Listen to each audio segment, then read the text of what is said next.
topic, man. I want to talk about bright future or missed opportunity from the two teams that lost this weekend. That is the New York Knicks and the Oklahoma City Thunder. I just want to say this. I have no problem with this Knicks team. I thought it was a pretty enjoyable Knicks team as far as Knicks teams go.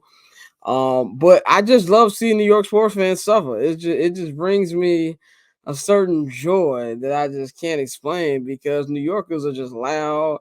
They think they better and everything. So it's always good when they teams lose.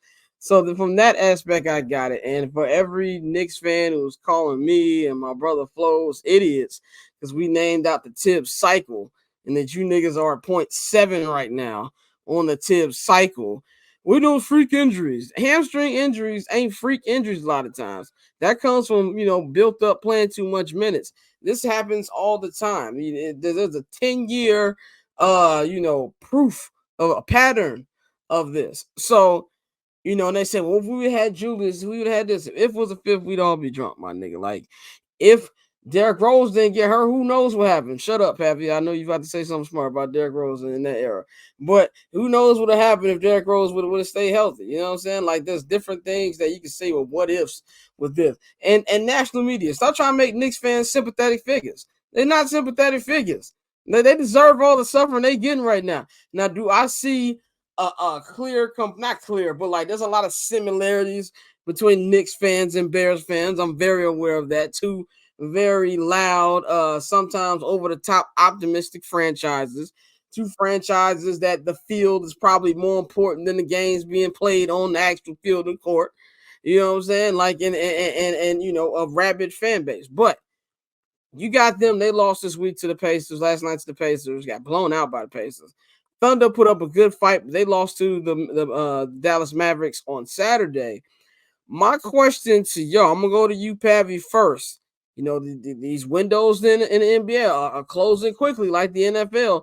Do you think bright future or missed opportunity for the Knicks and the Thunder? Do you think they'll be here again or they won't?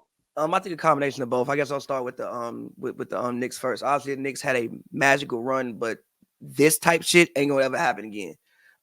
You can't just go out there playing. Josh Hart sat on the bench for the first time in Game 3. What are we doing, bro?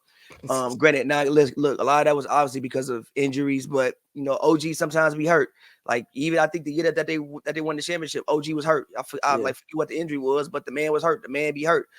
And also I see a lot of people doing the pulling out the trade machine for the Knicks, and I just hope the Knicks don't fuck it up. There's like a world where the Knicks could really fuck this thing up. And even with Randall and like all these other guys coming back, it's like I think this worked because of the synergy of the squad. So like in theory, they should be back next year. They should be better. But like when Randall come back, shit, that's 17 shots that Randall got to take. Like Randall gonna shoot the ball when Bogdanovich get back. If he has a deal for next year, he gonna want to shoot the ball.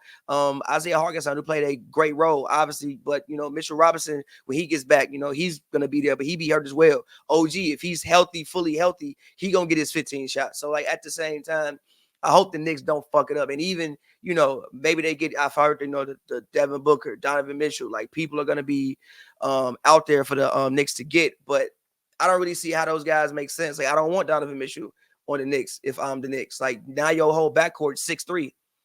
Like, the only thing that I think would make sense is maybe you go get, like, Mikal Bridges.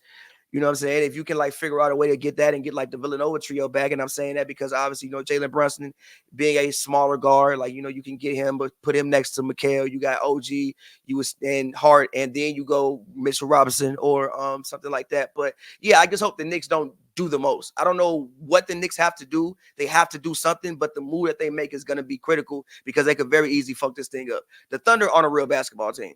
And this is, I said this at the trade deadline. Bro, like, look at their lineup. Number one, they have a Josh Giddey problem. And not because of his like, off-the-court things. I think Josh Giddey should be a sixth man.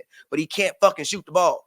He literally can't shoot. Carson Wallace is probably their two guard of the future, and that can work because Shea is 6'6". Carson Wallace seems like he can shoot, but also the Thunder don't run no offense. Like I saw way too many times in that series where Shea had to do 16 moves to get a shot off. Yeah. Like y'all got to run some offense. He was dribbling like the nigga on Vine. Like, come on, bro. Y'all got to actually run. Like, they weren't running any plays, though. Like, it's not like the play was give Shea the ball. You go to the wing. Watch that man dribble. And Chet, G, y'all got to give Chet some help, bro.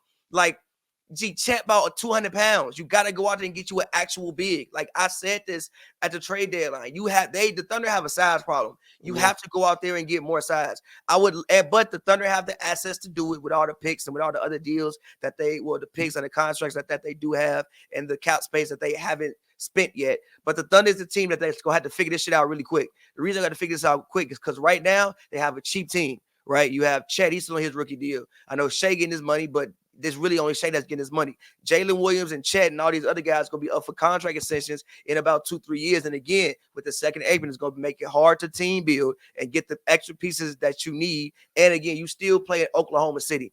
Yeah. And those guys go get $200 million. We in Oklahoma City, bro. It's not like, we don't have a Clippers manager who just, I think is the richest manager in the, not manager, but the owner. I think Ballmer's the richest one in the league. Yeah. So he don't give a fuck about. He's one of the richest men in the world. Right. He wired $500 million for the Forum. He wired the money for the Forum. I don't know who the OKC owner is, but I don't think that man got that same kind of bread that Steve Ballmer has. So the Thunder got to figure this shit out really quickly because there's a role where like, yo, you pay all these guys money and you make the wrong move and you fucked up. The thing that I would like to see the Thunder do, I would love if the Thunder could maybe call about Kyle Kuzma.